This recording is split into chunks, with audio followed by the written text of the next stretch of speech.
Welcome back to the Ancestral Findings Podcast.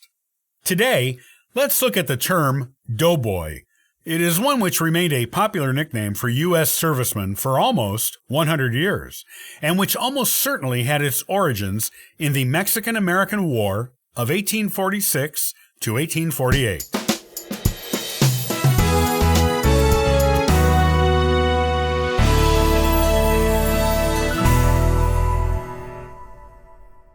The term Doughboy is one which remained a popular nickname for U.S. servicemen for almost 100 years, and which almost certainly had its origins in the Mexican-American War of 1846 to 1848.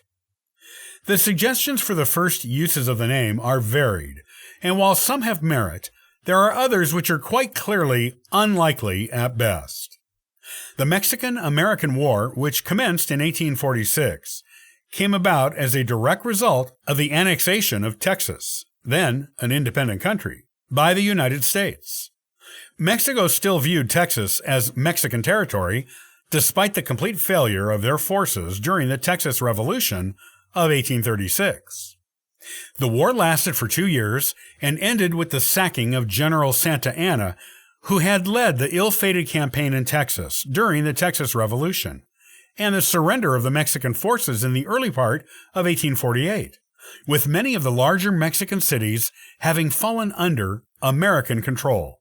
It was during this conflict that the term Doughboy was first used to describe American soldiers. Although it was the U.S. soldiers of the First World War who were best known as Doughboys, the exact origins of the word are unclear.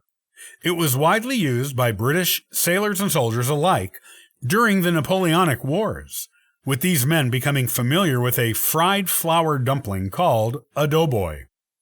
These are believed to be the predecessor of the modern donut, and it is possible the word was first used to describe these tasty treats. Meanwhile, in the United States, the term was used to describe bakers' apprentices, and this could be the link that historians have been seeking. It would be too much of a stretch to see that a couple of young bakers' apprentices, drafted into the army and referring to one another as Doughboy, could quickly catch on and spread. It may also have come about as a slight change to the term doughhead, which was used as an idiom around that time for someone who was stupid. Certainly, as far as the U.S. military goes, the word seems to have first appeared during the aforementioned war against the Mexicans, and there seems to be no reason to doubt that this was where it originated in that context, as far as America was concerned. There are a number of suggestions and theories for how the term doughboy first came into common usage. We have already established that its first use was in the Mexican-American War of 1846 to 1848, and how the American infantrymen in the American Expeditionary Force of World War I were the first to be widely known by that name.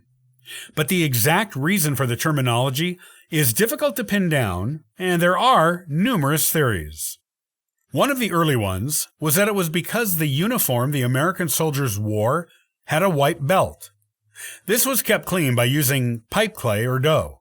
This seems like a simplified idea for me, however, as they would have used other methods of cleaning, and why should this particular one have stuck?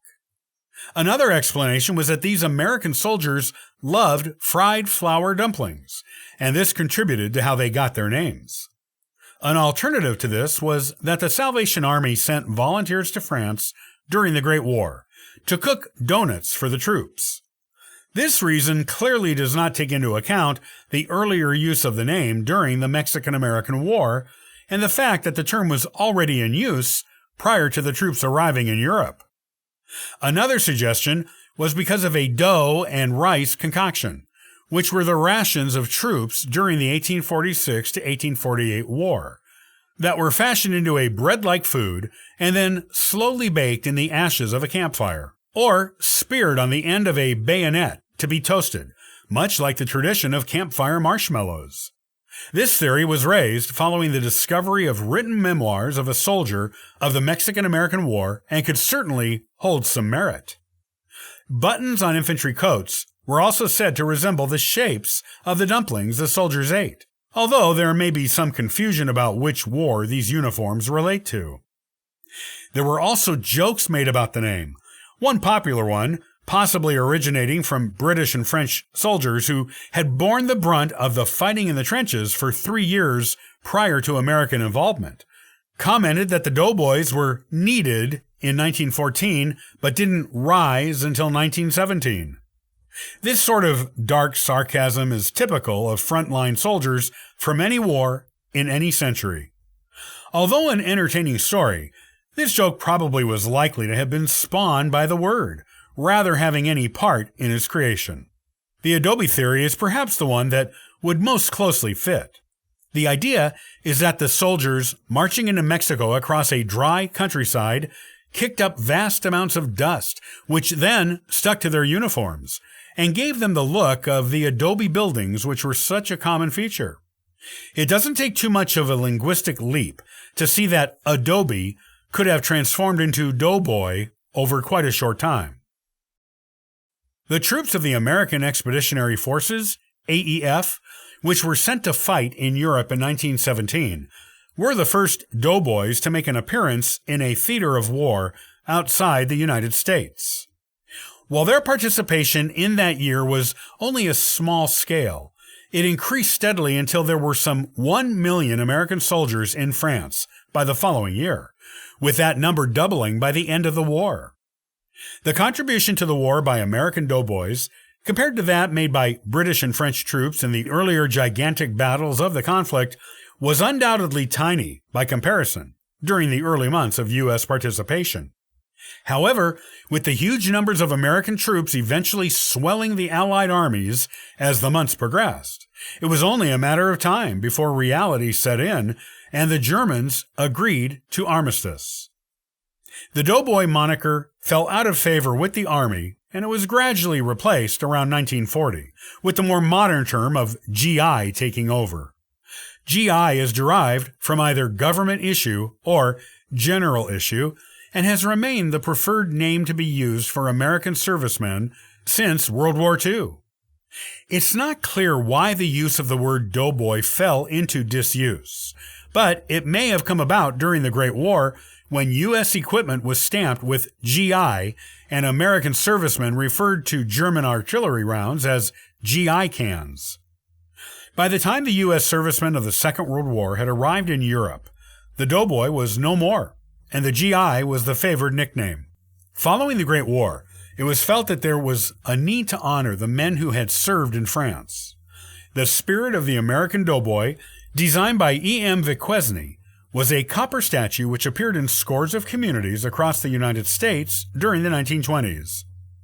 It depicts a doughboy walking through shattered tree stumps, probably relating to a French battlefield of the time, strung with barbed wire, with a rifle in his left hand and a hand grenade in his right. More than 150 copies of this stirring memorial were created for towns and cities across the nation, and the Smithsonian Institute now lists 159 individual locations scattered throughout the country. The original doughboy statue was completed in 1921 and is located in the tiny community of Nashville, Georgia, although it was not the first one to be installed. All of the originals were cast from copper, with 3 later ones being made from marble and a number of zinc ones being created by the artist during the 1930s and 1940s. Some other artists went on to make copies, and there were several replacements made for damaged doughboys as the years passed, but the original design still outnumbers all the others put together. Many of them can be seen in cemeteries, town squares, outside of museums, in parks, at the entrances to courthouses, and other places. The statues are believed to be the second most viewed example of outdoor statuary in the U.S., with only the Statue of Liberty being seen by more people. America's last doughboy was Frank Buckles. Having joined the U.S. Army in August 1917, at the age of just 16, Buckles was sent to France in early 1918 and served as a driver. Buckles died in West Virginia at the age of 110 in 2011, the last one of the 4.7 million doughboys of World War I. He is buried in Arlington National Cemetery.